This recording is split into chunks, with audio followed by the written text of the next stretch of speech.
إن الحمد لله نحمده ونستعينه ونؤمن به ونتوكل عليه ونعوذ بالله من شرور أنفسنا وسيئات أعمالنا من يهده الله فلا مضل له ومن يضلل فلا هادي له وأشهد أن لا إله إلا الله وحده لا شريك له وأشهد أن محمدا عبده ورسوله أما بعد فإن خير الحديث كتاب الله وخير الهدي هدي محمد صلى الله عليه وسلم وشر الأمور محدثاتها وكل محدثة بدعة وكل بدعة ضلالة وكل ضلالة في النار. فأعوذ بالله السميع العليم من الشيطان الرجيم. بسم الله الرحمن الرحيم. يا أيها الناس اتقوا ربكم الذي خلقكم من نفس واحدة وخلق منها زوجها وبث منهما رجالا كثيرا ونساء واتقوا الله الذي تساءلون به والأرحام إن الله كان عليكم رقيبا. يا أيها الذين آمنوا اتقوا الله حق تقاته ولا تموتن إلا وأنتم مسلمون. يا أيها الذين آمنوا اتقوا الله وقولوا قولا سديدا يصلح لكم أعمالكم ويغفر لكم ذنوبكم ومن يطع الله ورسوله فقد فاز فوزا عظيما. وقد جاء في القرآن الكريم يا أيها الذين آمنوا إن جاءكم فاسق بنبأ فتبينوا. وقد جاء في سنة رسول الله صلى الله عليه وسلم كفى بالمرء إثما ان يحدث بكل ما سمع وفي روایت کذبا. معزز سامعین اور حاضرین مسجد ابو بکر صدیق پیرو آرا، جمعہ کا دن، جمعہ کے خطبے کا وقت 6 دسمبر 2024. اللہ رب العالمین کا اکرام اور احسان اور اس کا شکر اور انعام ہے کہ اللہ تبارک و تعالیٰ نے ہمیں آج کے دن اس مسجد کے اندر جمعہ کی نماز کے لیے جمعہ کے خطبے کے وقت ہمیں اکٹھا کیا. اللہ رب العالمین سے دعا ہے کہ اللہ تبارک و تعالی ہم تمام لوگوں کو اس کا اجر دے. اللہ رب العالمین اس مسجد کو بابرکت بنائے. اللہ تبارک و تعالی جس نے بنایا، جس نے چلایا، جو چلا رہے ہیں، جو دیکھ رہے ہیں، سب کو مزید توفیق دے اور ان کے کیے گئے کو اور کیے ہوئے کو اللہ رب العالمین ہم تمام لوگوں کے لیے صدقہ جاریہ بنائے. آمین. خطبہ مسنونہ کے بعد ایک آیت کریمہ کی تلاوت میں نے فرمائی، جس کے اندر اللہ تبارک و تعالی ایک عام قاعدہ بتا رہا ہے مسلمانوں کو کہ آپ کے پاس اگر کوئی خبر آ جائے، کوئی بات پہنچ جائے، کسی چیز کا اگر آپ کو علم ہو جائے کسی کے واسطے سے، تو ان تمام خبروں کے بارے میں یا اس طرح کی خبروں کے بارے میں آپ تشخیص کریں، جانچ اور پڑتال کریں، قبل اس کے کہ ہم اس کے اندر اپنی زبان کو، اپنے بے لگام زبان کو اس کے اندر ہم ڈال دیں. اور اللہ کے نبی محمد رسول اللہ صلی اللہ علیہ وآلہ وسلم نے فرمایا کہ انسان کے گناہ گار ہونے کے لیے یا دوسری روایت کے اندر جھوٹا ہونے کے لیے یہ کافی ہے کہ انسان ہر سنی ہوئی بات کو بیان کر دے. دونوں شریعت کے بڑے عظیم قاعدے ہیں، اصول ہیں، اس پر بہت سارے احکام مبنی ہوتے ہیں شریعت کے. اور اسی چیز کو اللہ تبارک و تعالیٰ نے مختلف آیتوں کے اندر مختلف شکلوں سے بیان فرمایا ہے. فرمایا ما یلفظ من قول الا لدیہ رقیب عتید. آپ کی زبان سے کوئی بھی نکلا ہوا لفظ، جملہ، کوئی بات آپ یہ نہ جانیں کو لغو جائے گا، بلکہ آپ بولتے ہیں اور اللہ کے فرشتے جو موکل ہیں اللہ تبارک و تعالیٰ کی طرف سے اسے اچک لے جاتے ہیں. رقیب عتید، رقیب عتید، مراقبہ کرتے ہیں. اور وہ ایسے لوگ ہیں جو اپنے اس مراقبے کے کام میں کوئی کوتاہی نہیں کرتے. اصل میں آج کے زمانے میں خصوصاً اور فتنے کے ایام میں عموماً، چونکہ ہم لوگ ہر روز قیامت کی طرف بڑھ رہے ہیں تیزی کے ساتھ، اور فتن ظہر الفساد فی البر والبحر بما کسبت ایدی الناس، فساد اور فتنہ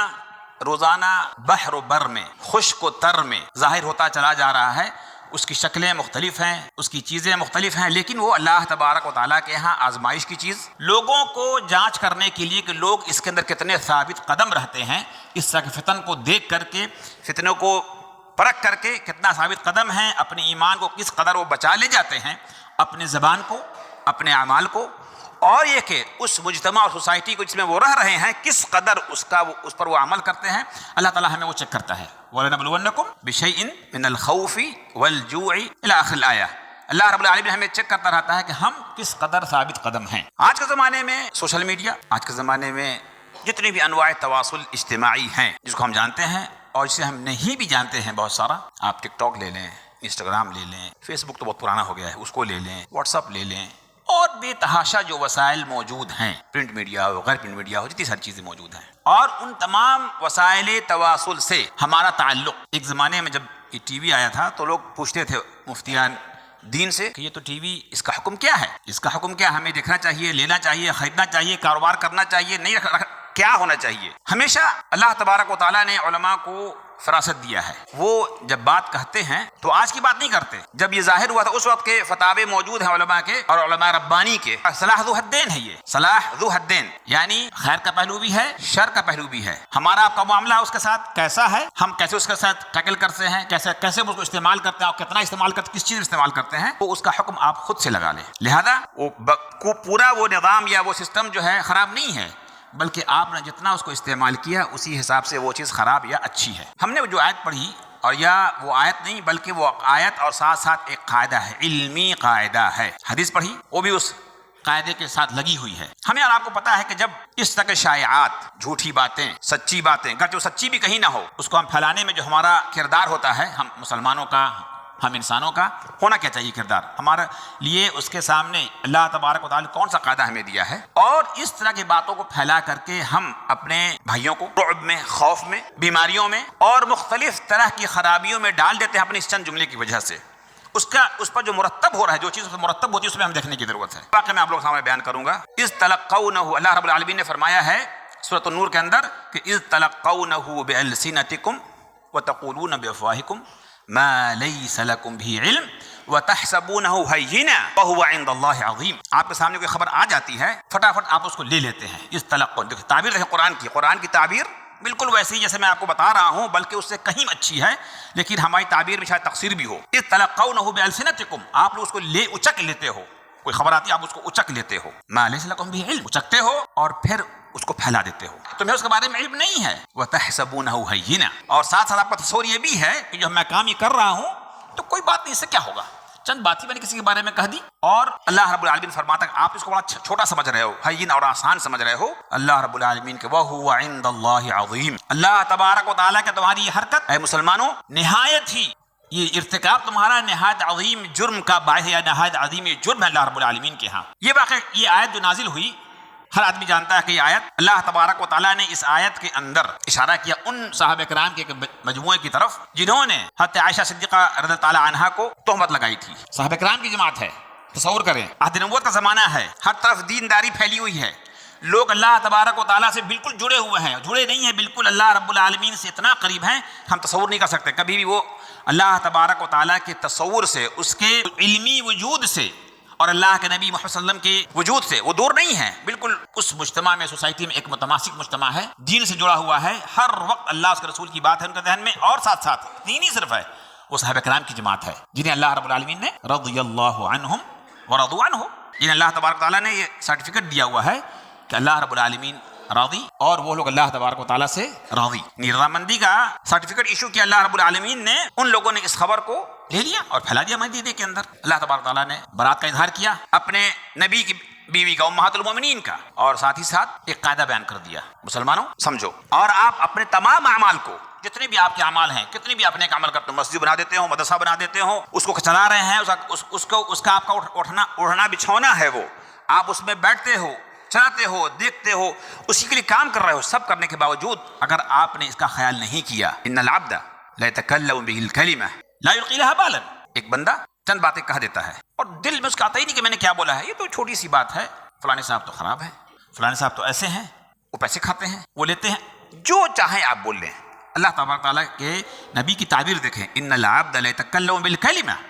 لا يلقي لها بالا. ایک بندہ ایک بات کہتا ہے، کچھ نہیں سوچتا اس کے بارے میں کہ میں بول کیا رہا ہوں، بولنا کیا چاہیے، مطالبہ کیا ہے، اللہ رب العالمین کا قانون کیا ہے، اس کے نبی کی سنت کیا ہے، نہیں سوچتا ہے، وہ بول دیتا ہے. اللہ تبارک و تعالیٰ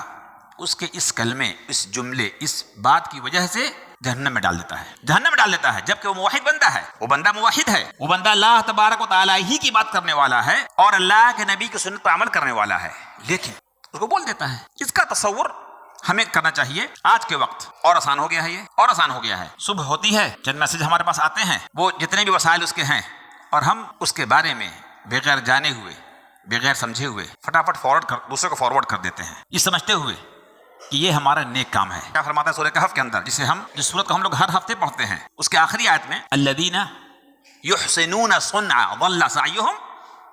سعیہم فی الحیاۃ الدنیا وہم یحسبون انہم یحسنون صنعا. اللہ رب العالمین فرماتا ہے کہ لوگ نیکیاں کرتے ہیں یہ سوچ کر کے، سمجھ کر کے کہ یہ نیکی ہے، اللہ رب العالمین کے وہ بدی ہو جاتی ہے اور ان کی ساری محنتیں رائگاں و برباد ہیں. کیونکہ اس سوچ میں، یہ دین ہمارا سوچ سے نہیں ہے، یہ دین ہمارا سوچ سے نہیں ہے، ہمارا دین کتاب و سنت سے. اور اسی لیے فرمایا تھا حضرت علی تعالیٰ نے کہ لو کان دین بالرأی لکان اسفل الخف اولا من اعلی. ہم جب مسح کرتے ہیں اپنے موزے کے اوپر یا اپنے خف کے اوپر، وہ چمڑے کے موزے پر، کہاں کرتے ہیں؟ اوپر میں کرتے ہیں نا، مسح اوپر کے حصے میں کرتے ہیں. جبکہ عقل یہ کہتی ہے کہ اس کو مسح صفائی اگر کرنا ہے وضو کرتے ہوئے ہمیں، تو اس کے نیچے کے حصے میں وضو ہمیں صفائی کرنی چاہیے. کہا کہ نہیں، یہ دین عقل، رائے، سوچ سمجھ سے نہیں ہے. یحسنون صنعا نہیں، اس سے نہیں ہے. اس دین کا تعلق صرف اور صرف اس بات سے ہے کہ ہمیں آمنا اور صدقنا. اللہ رب العالمین نے فرما دیا، کوئی اس میں دیکھنا نہیں ہے ہمیں مزید. قرآن کریم کے اندر ہے، اللہ کے نبی صلی اللہ علیہ وسلم نے فرما دیا اور وہ چیز درست ہے. یہاں پر فحص و نظر کی بات ہے، فحص و نظر، دقت، پتہ لگانے کی بات ہے. وہاں پر ہمیں ضرورت ہے کہ ہم یہ واٹس ایپ کی دنیا پر، فیس بک کی دنیا پر، انسٹاگرام کی دنیا پر، ٹک ٹاک کی دنیا پر جب ہم جا کر کے اس بات کو کہتے ہیں تو کیا ہم نے اپنے عالم سے پوچھا یہ حدیث درست ہے؟ یہ حدیث درست ہے؟ نہیں پوچھا، ہم نے اس کو عام کر دیا. لا یلقی لها بالا، لا یلقی لها بالا، یہ وہی بات ہے. اذ تلقونه بالسنتکم وتقولون بافواهکم ما ليس لكم به علم. آپ نے لیا، اچک لیا آپ نے، اور بغیر جانے اس کو آپ نے عام بھی کر دیا اور کچھ نہیں سوچا آپ نے. وتحسبونه هینا، آپ نے ہین نہیں آسانی سمجھا، بلکہ اس کو آپ نے کار ثواب سمجھا. اور اللہ تبارک تعالیٰ فرماتا ہے کہ وہ کار ثواب نہیں ہے، وہ کار عذاب ہے، وہ صدقہ جاریہ نہیں ہے، وہ عذاب جاریہ آپ نے تیار کیا اپنے لیے. تو ہم جس چیز سے بری ہیں، جس کی ہمیں ضرورت نہیں ہے، جس سے ہم مستغنی ہیں، وہ کام ہم کر رہے ہیں اپنے اخروی زندگی کو بنانے یا بگاڑنے کے لیے. تو آپ تصور کریں جب مدینے کے اندر لوگوں نے اس طرح کی افواہیں عام کر دیں اور لوگوں کے زبان سے اور منہ سے ایک دوسرے تک پہنچنے لگی، اس امہات المومنین کی زندگی کا حال آپ سوچیں، ان کی تصور کو آپ کریں ان کے حالات کے بارے میں، اور یہ کہ اللہ کے نبی صلی اللہ علیہ وسلم 40 روز تک کس قدر پریشان رہے. آپ یہ تصور کریں، یہ تصور کریں کہ کتنا بڑا گناہ یہ ہے اور کس قدر تکلیف کی بات ہے یہ، کتنی مشکل گھڑی تھی وہ، لیکن ہم نے بول دیا. اور آج اس سے کہیں زیادہ، وہ تو عہد نبوت تھا، صحابہ کرام تھے. آج ہم تصور کریں، ہم اپنے عمل پر، اپنے کام پر، ہم نے اس طرح کے رویے پر ہم غور کرنے لگیں گے تو آپ دیکھیں گے بے تحاشا سوسائٹی کے اندر لوگ نماز کے پابند ہیں، روزے کے پابند ہیں، حج کرتے ہیں، عمرہ کرتے ہیں، زکوٰۃ دیتے ہیں، یعنی ارکان اسلام کو بجا لاتے ہیں، ارکان اسلام کو بجا لاتے ہیں اور اللہ رب العالمین کی خالص طور پہ عبادت کرتے ہیں. لیکن جو اجتماعی زندگی ہے اس میں وہی انسان اتنا دور ہے اپنے رویے میں، سمجھتا ہے کہ یہ دین مسجد تک کے لیے ہے، یا دین مولویوں کے لیے ہے، یا یہ دین طالب علم کے لیے ہے. ہمارے لیے وہ دین نہیں ہے. نہیں، ہمارا دین یہ پوری ایک سنت حیا ہے، زندگی کا طریقہ ہے. چاہے ہم مسجد کے اندر ہوں، مسجد کے باہر ہوں، بازار میں ہوں، آفس میں ہوں، گھر میں ہوں، وہ ایک ہی حکم ہے. اور اللہ تبارک و تعالیٰ نے پوری ہمیں اس قرآن کو اور اس سنت کو پوری زندگی کا ایک سسٹم بتا دیا ہے، اور جو بہت جینوین ہے، بہت لگا ہوا اور قریب ہے انسان کی فطرت سے، اللہ کہ جس کی فطرت معکوس ہو جائے. فطرت اللہ التي فطر الناس علیہا. اللہ تبارک و تعالیٰ نے اس دین فطرت پہ لوگوں کو پیدا کیا ہے. اب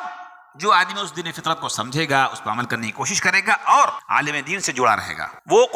عالم دین جو عالم ربانی ہے، الراسخون فی العلم، جو عالم ربانی ہے، جس کے ہاں کتاب و سنت کی سمجھ ہے، اور یہ کہ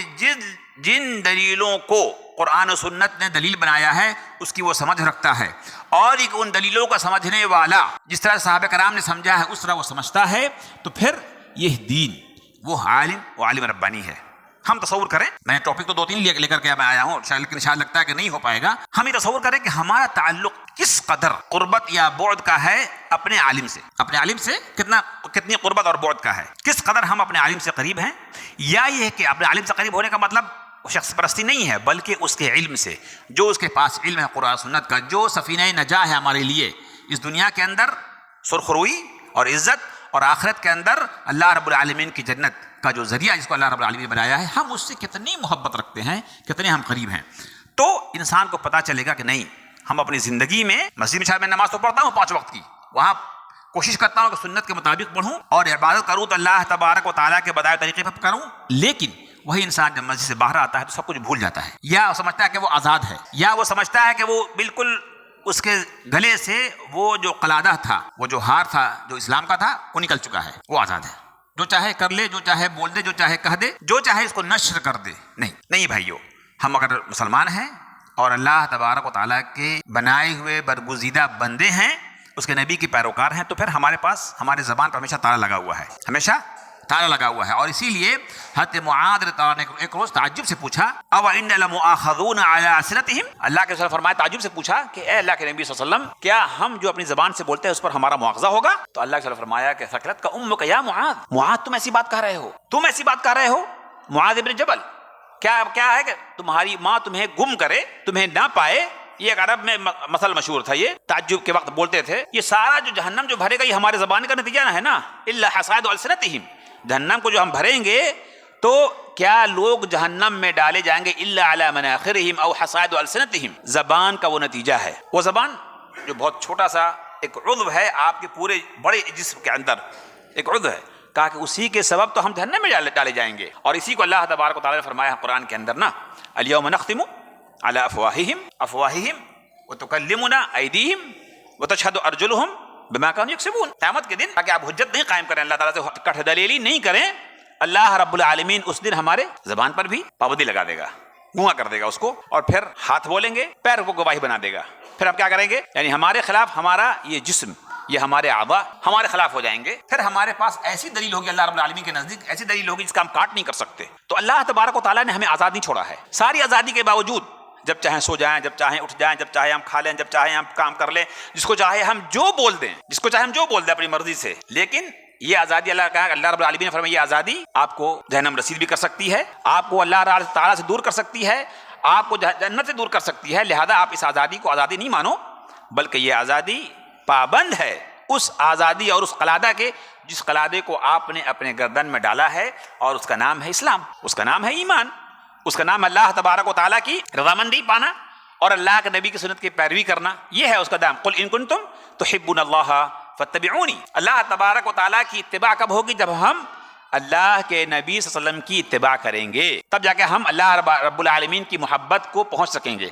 تو یہ بڑا مقید اور معروف نظام ہے اللہ رب العالمین کا، اس پر بہت سارے احکام شریعت کے مبنی ہیں، جو قاعدہ اللہ نے فرمایا کہ جب کوئی خبر آ جائے ایسی تو آپ چیک کرو، دیکھو، تتبع کرو، اور یہ ہے کہ اس کے بعد بھی یہ ہے کہ حکم نہیں کہ نشر کر دو، صحیح ہے تو نشر کر دو، نہیں، صحیح ہونے کے باوجود بھی ستر سے کام لو آپ، من ستر مسلمن سترہ اللہ، اگر آپ نے کسی کے ایک عیب کو چھپایا تو اللہ رب العالمین آپ کے عیوب کو چھپائے گا، کہاں؟ قیامت کے دن جب پوری دنیا موجود ہوگی، وہاں پر آپ کو یا تو دائیں اعمال میں اعمال نامہ یا تو بائیں اعمال میں ہاتھ میں اعمال نامہ دیا جائے گا، وہاں کی جو فضیحت ہوگی اور اس پر جو چیز مرتب ہوگی، جنت یا جہنم، وہ چیز آپ کے سامنے ہوگی۔ تو اگر ہم نے یہ چیز ہمیں اپنے ذہن میں رکھا، اپنے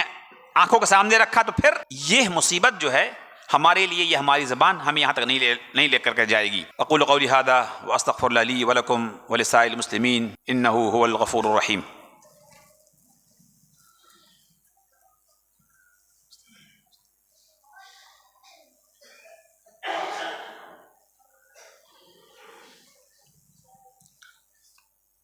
الحمدللہ وحدہ والصلاة والسلام علی من لا نبی بعدہ وبعد۔ بچوں سے گزارش کروں گا کہ وہ بات نہیں کریں، جو لوگ بات کر رہے ہیں، جو لوگ جمعہ کی نماز میں بات کر رہے ہیں، والدین سے میں مطالبہ کروں گا کہ جب وہ آئیں اپنے بچوں کو لے کر کے یا تو ان کو بتا دیں کہ مسجد جاؤ گے تو مسجد کے آداب ہیں، جمعہ کی نماز کے خطبے کے اندر ہمیں اس بات کی بھی گنجائش نہیں ہے کہ ہم حق بات بولیں، عید مستمع یعنی سامعین کو اس بات کی بھی گنجائش نہیں کہ ہم حق بات بولیں، چہ جائے کہ انسان اس کے اندر بات کرے یا مشغول رہے، تو والدین کو یہ ذمہ داری بنتی ہے کہ اپنے بچوں کو بتائیں اور سکھائیں، اور والدین کی ذمہ داری بنتی ہے کہ یہ بچے ان کے جانیں کہ اللہ اس کے رسول کا جو مقام ہے، جو لوگ اس چیز کو عام کر کا جو مقام ہے کیا ہے، ہمیں کس طرح کو ہم ضائع کریں۔ یہ مبارک وقت جمعہ کا دن، اس کے اندر ایک گھڑی ہے، آپ ہر ایک کو پتہ ہے، جس میں اللہ تبارک و تعالیٰ دعائیں سنتا ہے، اور وہ گھڑی زیادہ اس کی عظمت بڑھ جاتی ہے جب خطیب ممبر پہ ہو، جب لوگ خطبہ سن رہے ہوں، اور یہ کہ اس وقت اس گھڑی کے امکانات زیادہ بڑھ جاتے ہیں کہ اس وقت اللہ تبارک تعالیٰ ہماری دعاؤں کو سنے۔ تو یہ مبارک وقت کو ہم لوگ اپنے چند لا ابالی پن کہہ لیں، اہتمام نہ کرنے کی وجہ سے نہیں ضائع کیا کریں۔ بہت اہم وقت ہوتا ہے اور ہفتے کا ایک روز ہوتا ہے، اس کے اندر کسی طرح کی بات کرنے کی مستمعین کو، سامعین کو گنجائش نہیں ہے، بلکہ وہ حرام ہے ان کے اوپر کہ وہ اچھی بات بھی کریں، چاہے جائے کہ انسان اپنی باتوں کو کسی اور چیز سے مشغول ہو جائے۔ دوسرا جو ہمارا ٹاپک ہے آج کا، وہ بہت ہی وائڈ ہے، بہت بڑا ہے، اس کے لیے مسلسل محنت کرنے کی ضرورت ہے، اور یہی چیز میں مطالبہ کرتا ہوں، چاہتا ہوں جو یہاں پر موجود ہیں، امام صاحب ہیں، ہمارے مؤذن صاحب ہیں، اور جو لوگ بھی جڑے ہوئے ہیں، اس پہ کام کریں، اس پہ کام کریں۔ ماشاءاللہ بڑی آبادی ہے اور آزو بازو کے لوگ جڑے ہوئے ہیں، عام گزرگاہ ہے۔ جب یہ لوگوں کو پتہ چل جائے گا کہ یہاں پر دین کی بات صحیح طور پہ قرآن و سنت کی روشنی میں ہوتا ہے، لوگ آپ سے جڑیں گے، اور اس جوڑنے کا کام جہاں ہمارے اوپر یہ واجب ہے، وہیں پر اللہ تبارک و تعالیٰ یہ ذمہ داری لیے ہوا ہے کہ جب اللہ تبارک و تعالیٰ کے دین کی بات ہو، اس کے قال اللہ و قال رسول کی بات ہو، تو اللہ رب العالمین اس کی طرف لوگوں کو مائل کرتا ہے، اس سے لوگوں کے دلوں کو جوڑتا ہے، وہ ہے علم۔ میں علم کی بات اس لیے کرنا چاہتا ہوں، یہاں پر ہر آدمی جانتا ہے علم کی قیمت، ہمارا دین علم پر قائم ہوا، شروع علم سے، انتہا اس کا علم پر، اور یہ کہ اللہ رب العالمین نے جب انبیاء کو بھیجا بار بار، کتابوں کو نازل فرمایا بار بار، اور جب اس سلسلہ کو منقطع کر دیا اللہ تبارک و تعالیٰ نے، تو اس سلسلہ کو چلانے کے لیے، بڑھانے کے لیے، اس سسٹم کو اللہ رب العالمین نے لوگوں کے اندر قرآن کو چھوڑا، لوگوں کے اندر اللہ کے نبی کی سنت کو چھوڑا، اور اس کے حفاظت کرنے والوں کو پیدا کیا، جو اس حدیث کو لوگوں کے مختلف طرح کے دسائس سے، ناپاک سازشوں سے، ملاوٹ سے محفوظ رکھیں، اس کے لیے بے تحاشا اللہ تبارک و تعالیٰ نے علماء پیدا کیے، اور یہ فرمایا کہ جو آدمی اس دین کے اندر، قرآن تو محفوظ ہے، چونکہ اللہ تبارک و تعالیٰ نے اس کا ایک خاص متواتر طریقے سے اس کو رکھا ہے، متواتر یعنی فوق المتواتر بھی ہے، جہاں پر جھوٹ کا امکان نہیں ہے۔ سنت لوگوں نے اس کو کھلواڑ جب کیا تو اللہ رب العالمین نے علماء پیدا کیے، اور یہ کہہ دیا کہ جو آدمی بھی من کذب علی متعمدا قصدا، اور بلا قصد کوئی آدمی اگر اس دین کے اندر، اس سنت کے اندر کوئی اضافہ کرنا چاہتا ہے، جھوٹ بولنا چاہتا ہے، فلیتبوأ مقعدہ من النار، وہ اپنا ٹھکانہ جہنم بنا لے، اپنا ٹھکانہ وہ جہنم بنا لے۔ تو علم جو بڑا بہت ہی وسیع موضوع ہے یہ، اور اس کے لیے اس عجلہ کو، اس ویل کو چلانے کے لیے جہاں پر ایک عالم دین کی ضرورت ہے، وہیں پر اس کے ساتھ تعاون کرنے والوں کی ضرورت ہے کہ وہ عجلہ، وہ سسٹم، وہ نظام چلے اور لوگ علم سے قریب ہوں۔ آپ علم اگر کہتے ہیں تو اللہ تبارک نے فرمایا اپنے نبی کی زبانی کہ العلماء ورثۃ الانبیاء، اور پھر فرمایا الانبیاء لا نورث درہما، اور پھر فرمایا کہ الانبیاء لا یورثون درہما ولا دینارا، علماء جو ہیں انما یخشی اللہ من عبادہ العلماء، جن کو بھی اللہ تبارک و تعالیٰ کا صحیح علم ہے، جنہیں بھی اللہ رب العالمین کا صحیح علم ہے، ان کے ہاں اللہ تبارک و تعالیٰ نے ان کے دلوں میں خوف رکھا ہے۔ اور جب عالم آدمی اللہ کے اس کی تعریف کیسے کی، اللہ کے وسلم نے کہا کہ فضل العالم علی العابد کفضلی علی ادناکم، عالم کی فوقیت اس کے مقابلے میں جو عالم نہیں ہے، دوسرے الفاظ میں جاہل، ان دونوں کے مقابلے میں کہا کہ عالم، فضل العالم علی العابد، ایک بات گزار ہے اور ایک عالم ہے۔ اب ایسی جیسے کہ میری ایز اے نبی، میں اللہ کے وسلم اپنے بارے میں فرما رہے ہیں، میری تو میں سب سے جو نیچے درجے کا آدمی ہے اس کا کوئی مقابلہ نہیں ہے، گویا کوئی مقابلہ نہیں ہے، کیونکہ نماز وہ عالم بھی پڑھتا ہے، نماز وہ عابد بھی پڑھتا ہے، روزہ یہ عالم بھی رکھتا ہے، روزہ وہ عابد بھی رکھتا ہے، زکوٰۃ یہ عالم بھی دیتا ہے، زکوٰۃ وہ عابد بھی دیتا ہے، حج یہ عالم بھی کرتا ہے، حج وہ عابد بھی کرتا ہے۔ کیا فضیلت ہے، کیا فضیلت ہے؟ چونکہ یہ عالم جس عبادت کو کرتا ہے وہ علم کی بنا پر کرتا ہے، علم کی بنا پر، دیکھ کر کے نہیں، تقلید کی بنا پر نہیں۔ ہمارے معاشرے میں رائج ہے، آپ کو پتا ہے نا، جب بہت سارے لوگوں سے پوچھا جائے گا قبر کے اندر ماذا كنت تقول فی ھذا، تم کیا کہتے تھے، یعنی اللہ کے رسول کے بارے میں کیا کہتے تھے تم، کہے گا ہا لا ادری، ہا لا ادری، ہا افسوس ہے، افسوس ہے، مجھے نہیں معلوم۔ لوگ جو کہتے تھے میں وہ بول دیتا تھا، جو لوگ کہتے تھے وہ میں کہا کہ چلو تمہارا ٹھکانہ جہنم ہے، تمہارا ٹھکانہ جہنم ہے۔ تو اللہ تبارک و تعالیٰ نے علم کو اس قدر لازم اور ملزوم بنایا ہے، طلب العلم فریضۃ علی کل مسلم، علم کا حاصل کرنا یہ فرض کفایہ ہے ہر ایک پر، فرض عین ہے، جو فرض عین ہے ایک معنی میں، اور فرض کفایہ ہے دوسرے معنی میں۔ فرض عین اس معنی میں کہ ہر آدمی جتنی کی اسے ضرورت ہے اپنی زندگی میں اتنا اس کو جاننا ہے، ہر آدمی کو جاننا ہے اتنا، اور یہ کہ اس سے زیادہ جاننے کے لیے، اس کو عام کرنے کے لیے، اس کے فقہ کو سمجھنے کے لیے، اس کے تفسیر کو سمجھنے کے لیے، اس کے جو دیگر علوم ہیں اس پر عبور حاصل کرنے کے لیے، اس کے لیے مخصوص لوگ ہیں، وہ فرض کفایہ ہے۔ لیکن فرض عین ہے ہر انسان پر، اتنا اس کو جاننا ضروری ہے جس سے کہ وہ اپنی نماز کو، اپنے توحید کو، اپنی نماز کو، اپنے حج کو، اپنے روزے کو وہ ادا کر سکے۔ یہ علم، چونکہ وہ عالم انسان اللہ رب العالمین کی عبادت علم کی بنا پہ کرتا ہے، جو اللہ رب العالمین سے علم دیا ہے، یا جو وقت اس نے اپنا 20 سال 25 سال کا لگایا ہے اس دین کے اندر، وہ جو وقت لگایا ہے اپنے آپ کو موقوف کیا ہے قرآن و سنت کو سمجھنے کے لیے، اس نے وہاں ٹائم لگایا تو اللہ تعالیٰ نے کہا کہ ہم اسے فضیلت دیں گے ان تمام لوگوں پر جو یہ کام نہیں کرتے ہیں، اور پھر فرمایا کہ جیسے کہ میری مثال تم لوگوں کے اوپر ہے، اس کی قیمت آپ یہ اس طرح سے سمجھ لو۔ تو ضرورت اس بات کی ہے، یہ بات میں یہاں پر کیوں کہہ رہا ہوں آپ لوگوں کے سامنے، کیونکہ میں نے بہت دیکھا کہ آپ لوگ ایک دلچسپی ہے، ایک لگن ہے، اور جو یہاں کے مسجد چلانے والے ڈاکٹر صاحب ہیں ان کے ساتھ جو پورا ایک مجموعہ ہے، وہ لوگ بڑی محنت کرتے ہیں اس چیز کو ہم عام کریں، لوگوں تک اس علم کو ہم عام کریں، بچے سیکھیں، بڑے سیکھیں، تو اس میں ہر ایک کی ذمہ داری بنتی ہے کہ ہم اس میں حتی الامکان ساتھ دیں۔ اور یہ کہ جہاں پر کوئی اشکال پیدا ہو تو فاسألوا اہل الذکر ان کنتم لا تعلمون لا یستوی الذین یعلمون والذین لا یعلمون ولا الظل ولا الحر ولا الشمس، یعنی اللہ تبارک و تعالیٰ نے بے تحاشا پھر مثال دی ہے، کہا کہ جو جانتے ہیں، ریاضیات نہیں، میتھ نہیں، سائنس نہیں، انجینئرنگ نہیں، کہا جو جانتے ہیں اللہ رب العالمین کے دین کو اور جو نہیں جانتے ہیں، دونوں میں بہت فرق ہے، برابر نہیں ہو سکتے۔ اور پھر فرمایا دوسری جگہ پر اللہ رب العالمین نے کہ یہ تاریکی اور یہ اجالا برابر نہیں ہو سکتا ہے، اور پھر فرمایا اللہ تبارک و تعالیٰ نے کہ یہ دھوپ یعنی یہ سورج اور یہ رات کی تاریکی دونوں برابر نہیں، دن کے اجالے اور رات کی تاریکی برابر نہیں ہو سکتے ہیں، دونوں میں فرق ہے، لہذا اللہ رب العالمین نے فرق کیا۔ تو ہمیں چاہیے کہ ہم سمجھیں اور کوشش کریں، ہر آدمی ہم میں سے کوشش کرے کہ اس علم کو اجاگر کرے، اس کو سیکھے اور سکھائے۔ ہم نہیں پورا ٹائم دے سکتے ہیں، نوکری کرنا ہے، گھریلو مسائل ہیں، ملی مسائل ہیں، ذاتی مسائل، آپ اس کا سب کو کریں، لیکن جو لوگ اس کے لیے کام کریں ہمیں اس میں اس کا ساتھ دینا، حتی الامکان دینا چاہیے۔ بچوں کو آپ وہاں بھیجیں تاکہ بچے کچھ تو سیکھیں، ورنہ آج کی جو دنیا ہے وہ آپ کو بھلا دے گی، آپ کے دین سے دور کر دے گی، آپ کے علم سے دور کر دے گی، اور اس تک جو وسائل تواصل ہیں، یہ ضروری ہے کہ میں اپنے بچوں کو بولوں وہ کس قدر موبائل، لیپ ٹاپ، کمپیوٹر اور بھی چیزیں بہت ساری آ گئی ہیں، ہم اس میں کتنا ٹائم دیتے ہیں، اور کیا وہ ٹائم دینا ہمارے لیے کتنا مفید ہے، کتنے مفید چیز ہم اس ٹائم کو دیتے ہیں، اس پہ غور کرنے کی ضرورت ہے۔ نوجوان بچے جنہیں یہ عقل اللہ نے دی ہے، ہم ان سے یہ خطاب میرا ان سے ہے، انہیں چاہیے کہ ہم اپنی ان اوقات کو اس سب کام میں نہیں لگائیں۔ اور علماء نے یہ کہا ہے کہ نیٹ کے اوپر جانا، وہ اتنا جانا چاہیے انسان کو جیسے کہ انسان اپنے قضائے حاجت کے لیے ٹوائلٹ جاتا ہے پھر نکل کے چلا آتا ہے، ہمیں اس نیٹ وغیرہ پر اتنا ہی جانا چاہیے۔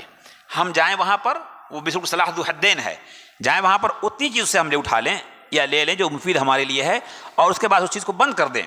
ہمارا نوجوان طبقہ بالکل اس میں گم ہو گیا ہے، بھول گیا ہے، اور یہ کہ وہ جان نہیں سکا کہ ہمارے لیے کتنی چیزیں ناجائز اور جائز ہیں۔ وہ بیٹھا ہوا یہاں پر ہے لیکن دنیا کے واقعی دنیا میں وہ گھوم رہا ہے، بیٹھا ایک روم کے اندر وہ بیٹھا ہوا ہے، بٹ اس کے سامنے پوری دنیا کھلی ہوئی ہے، پورے دنیا سے وہ مطالبہ کا مشاہدہ کر رہا ہے، اسے وہ پڑھ رہا ہے، اسے وہ بات کر رہا ہے، لیکن وہ غافل ہے کہ میرے ماں باپ تو انہیں کیا پتا۔ لیکن ما یلفظ من قول الا لدیہ رقیب عتید یا کراما کاتبین یعلمون ما تفعلون، ہم اس سے غافل ہو جاتے ہیں کہ اللہ تبارک و تعالیٰ کا مراقبہ، کرامن کاتبین جو بیٹھ کر کے لکھ رہے ہیں، اور اللہ تبارک و تعالیٰ جو فرشتے مقرر کیے ہوا ہے جو ہر چیز کو نوٹ کر رہے ہیں، وہ کہاں جائیں گے؟ ہم ان سے کہاں سے دور ہو جائیں گے؟ وہ تو دیکھ رہے ہیں کہ ہم نے اپنے لیپ ٹاپ پر، آئی پیڈ پر کیا ٹاپک کھولا ہوا ہے، کس سے ہم بات کر رہے ہیں، کیا چیز ہم دیکھ رہے ہیں، وہ اللہ رب العالمین کو پتا ہے۔ ہم اللہ تعالیٰ غافل نہیں ہے، تو پھر اللہ کی پکڑ جب آ جائے تو ہمارے لیے بھی اور آپ سب کے لیے مشکل ہے، اور ہمارا یہ وقت بہت قیمتی ہے۔ ہم کو اس وقت کو اپنے مفید چیزوں میں لگانا چاہیے، جس کا فائدہ ہمیں دنیا کے اندر ہو جائے اور جس کا فائدہ ہمیں آخرت کے اندر ہو جائے، وہاں پر لگانا چاہیے ہم کو۔ تو نوجوان بچے جو ہمارے ہیں، جو بالکل ابھی وہ 15 16 17 18 سال کی عمر میں داخل ہو رہے ہیں، انہیں پتہ نہیں ہے کہ ان کے لیے کیا چیز صحیح ہے اور کیا چیز صحیح نہیں ہے، اور نہ سمجھ کر کے پھر وہ اپنے وقت کو ضائع کرتے ہیں۔ ایسا نہیں کریں آپ لوگ ایسا نہیں کریں، اپنے وقت کی قیمت کو جانیں، اس کی قیمت کو جانتے ہوئے اس سے فائدہ اٹھائیں۔ کل کو آپ کف افسوس ملیں گے کہ کاش کہ میں اپنے وقت سے فائدہ اٹھاتا۔ اللہ رب العالمین سے دعا ہے کہ اللہ تبارک و تعالیٰ جو کچھ بھی ہم نے بولا ہے اس کا فائدہ ہمیں پہنچائے، آپ لوگوں کو پہنچائے، اور ہم لوگوں کے لیے اسے صدقہ جاریہ بنائے۔ اللہم صلی علی محمد وعلی آل محمد کما صلیت علی ابراہیم وعلی آل ابراہیم انک حمید مجید، وبارک علی محمد وعلی آل محمد کما بارکت علی ابراہیم وعلی آل ابراہیم انک حمید مجید، وارض اللہم عن الخلفاء الراشدین ابی بکر وعمر وعثمان وعلی ومن تبعهم بإحسان الی یوم الدین۔ اللہم اغفر وارحم واعطی وزد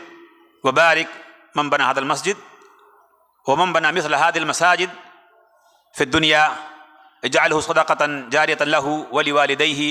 ولذراريه ولمن يحب ولأقاربه ولأرحامه يا رب العالمين۔ اللهم من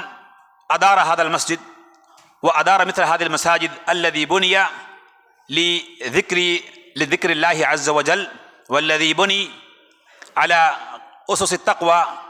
يا رب العالمين. اللهم اغفر له وارحمه وعافه واعف عنه. اللهم تقبل منا ما قلنا هنا في هذا المكان المبارك، وتقبل منا ما تكلمنا في كتابك ودينك وسنة نبيك صلى الله عليه وآله وسلم، واجعل لنا نورا وهداية، واجعل لنا حجة لا حجة علينا. اللهم تقبل منا ما قدمنا وما أخرنا وما أسررنا وما أعلنا، وأنت أعلم به منا. ربنا آتنا في الدنيا حسنة وفي الآخرة حسنة وقنا عذاب النار. ربنا ظلمنا أنفسنا وإن لم تغفر لنا وترحمنا لنكونن من الخاسرين. ربنا ظلمنا أنفسنا وإن لم تغفر لنا وترحمنا لنكونن من الخاسرين. ربنا ظلمنا أنفسنا وإن لم تغفر لنا وترحمنا لنكونن من الخاسرين. اللهم آت نفوسنا تقواها وزكها وأنت خير من زكاها أنت وليها ومولاها. اللهم آت نفوسنا تقواها وزكها وأنت خير من زكاها أنت وليها ومولاها. اللهم إنا نسألك علما نافعا وعملا متقبلا ورزقا واسعا وشفاء من كل داء. اللهم إنا نسألك علما نافعا وعملا متقبلا ورزقا واسعا وشفاء من كل داء. اللهم زدنا ولا تنقص علينا. اللهم زدنا ولا تنقصنا، وأكرمنا ولا تهنا، وأعطنا ولا تحرمنا، وآثرنا ولا تؤثر علينا. اللهم احفظ مقدساتنا ومقدسات المسلمين جميعا يا رب العالمين. اللهم احفظ مقدساتنا ومقدسات المسلمين جميعا يا رب العالمين. اللهم احفظ مقدساتنا